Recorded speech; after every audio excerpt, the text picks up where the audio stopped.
Everyone laughed at Walt Bennett, not behind closed doors, right to his face. When the 73-year-old retired woodworker walked into the county shelter with his cane and walked out dragging a cart with a broken dog inside it, one of the volunteers actually whispered, "That dog's already halfway gone." And so is he. Another chuckled. Maybe he just wanted someone to roll around with. Walt heard it all. The giggles, the judgments, the eye rolls. But he didn't care. Not one bit.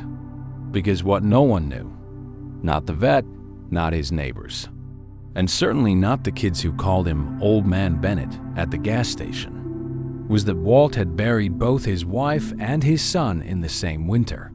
And the silence in that creaky house of his was starting to sound like a scream. So he brought home Gunnar, a paralyzed, graying German shepherd no one else wanted. The dog couldn't stand, couldn't chase, couldn't bark properly. But his eyes, they were still fighting. And months later, when the town's elementary school burst into flames during a winter storm, and every second counted, it wasn't the fire trucks that got there first. It was Walt. And the dog no one believed in. Now tell me in the comments, what would you have done if you saw a burning school and no one else around? Would you risk it? Would you trust a dog on wheels? Walt Bennett didn't plan on living this long. Not after losing Carol. Not after losing Danny. But here he was, 73, alone in a weather-beaten cottage just outside of Dunridge, Maine. A town so small you could walk from one end to the other without passing a single traffic light. Walt's days were slow and quiet. Mornings were for oatmeal and black coffee. Afternoons were for watching the wind move the birch trees out back. Evenings. He tried not to think about evenings. Until the dream started coming. Always the same. He's in his old workshop. Sunlight spilling through the slats. He's humming, planing down a piece of walnut. Then the door creaks open, and Danny's there, 6 years old again, barefoot, holding something in his arms. A puppy. German shepherd, wagging his tail. Can we keep him? Dad. Walt would wake up with tears drying on his cheeks, the smell of sawdust in his nose. The ache in his chest was the only thing louder than the silence. It was Clara who finally told him. She ran the local shelter, a widow herself, but sharper than anyone Walt knew. Wore boots year-round and didn't believe in excuses. Walt, she said over the phone one morning, we've got a shepherd in bad shape.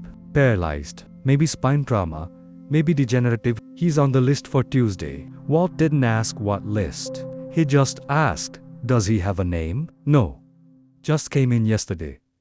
Dumped in a field. Not young, but his eyes are something else. The dog had no name, but he had eyes like battlefield survivors. One look, and Walt was back in 69, crawling through mud in Da Nang, carrying a buddy's body on his back, pretending he wasn't scared out of his mind. He named him Gunnar. You're not dying in a cage, Walt whispered, fitting him gently into the cart. You're coming home. The days after that were not easy. Gunnar had pressure sores. His hips were scarred, legs curled, useless beneath him. He had to be lifted to pee, fed by hen. Bagwahan, massaged every night to keep circulation going. Walt built him a custom harness, reinforced his old wagon with bicycle wheels, taught himself how to cook dog food from scratch with fish oil and turmeric. Neighbors shook their heads. Too old for this, wasting his money. Should have gotten a puppy. But Walt kept working every day, because when he looked in Gunnar's eyes, he saw the same thing he saw in the mirror. A heart still beating, begging for one last chance to matter. Something started to change. 3 months in, Gunnar started moving his front paws more. Then he barked, truly barked, when Walt took too long with dinner. One day, Walt rolled him into the yard, turned around to get coffee. When he came back, Gunnar was dragging himself across the grass. It was sloppy. It was slow, but it was his. Neighbors stopped laughing. Some waved. A few kids biked by and yelled, "He, Mr. Bennett. He, Gunnar." Then came the snowstorm. Early February. Wet, heavy snow that stuck to everything. Power lines down. Roads iced over. Walt was sitting by the window, watching flakes fall sideways, when he saw it. A glow. Orange. Wrong. He grabbed his binoculars. The roof of Dunridge Elementary was on fire. The fire trucks were stuck, blocked by a jackknifed delivery truck on the main road. Walt called 911. They were trying, but time was slipping. Walt's heart pounded. That school was less than a mile away. His grandkids had gone there. He thought of the tiny library, the back hallway with the stuck door, the classroom with the reading dogs program, the one Gunnar had been slowly training for, and he thought they won't make it in time. So he did the unthinkable. He strapped Gunnar into the wagon, loaded a first aid kit, and went. The snow was blinding. The wind felt like razors. Walt's cane sunk with every step. His lungs burned, but he kept going. Halfway there, he fell hard. For a moment, he just lay there, face in the snow. Then he felt a nose nudge his cheek. Gunnar had dragged himself out of the wagon, whining, licking his face. Walt blinked, tears freezing to his lashes. "Okay, buddy," he said. "Let's get to work." The school was a nightmare. Smoke poured from the roof. Sparks fell like angry bees. But the front door was open. Inside was chaos. Children crying. A teacher limping down the hall. Back left. She screamed. They're trapped in the reading room. Walt didn't think. He went. And Gunnar followed, crawling, scraping his way over broken tiles and glass. They reached the door. It was jammed.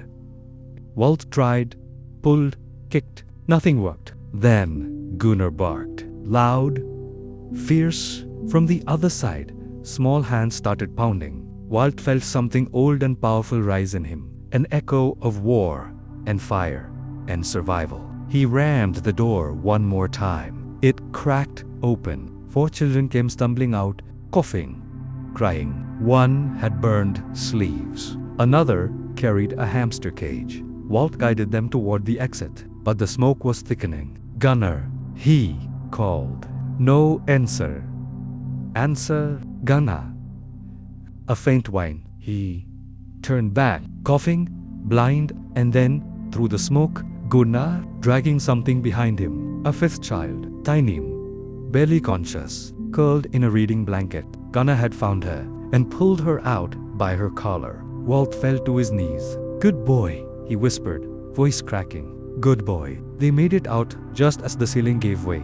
Firefighters arrived minutes later. The children were treated. The girl was going to be okay. News spread fast. Old Man Bennett, the broken dog, they saved 5 lives. After that, everything changed. The town raised money for Gunnar's wheelchair. Kids wrote letters. "Thank you for saving my cousin. You're my hero." The mayor gave them a plaque. But Walt didn't he care about fame. He just cared that every night. Now, when he sat in his armchair with the fireplace going, Gunnar was there beside him, sitting taller, wagging more. Whole again.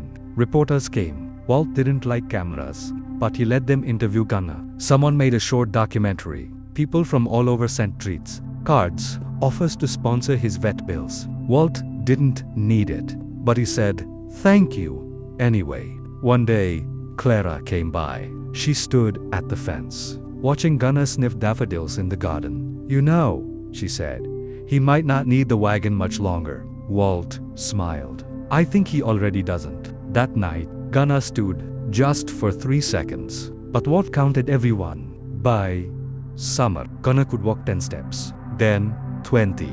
Then the length of the porch. Walt added a ramp, then stairs. And when the school reopened, the children begged for Gunnar to visit. So he did. He sat in the library, a red bandana around his neck, letting small hands pet his fur, while Walt read stories out loud. Not just dog books.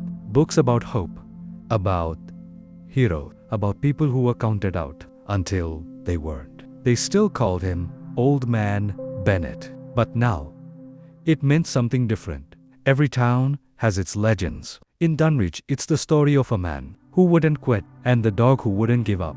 They say, if you stand outside the school on a winter morning, you might still see them. A gray-bearded man, cane in one hand, leash in the other, and beside him, A proud old shepherd, still limping a little, still grinning a lot.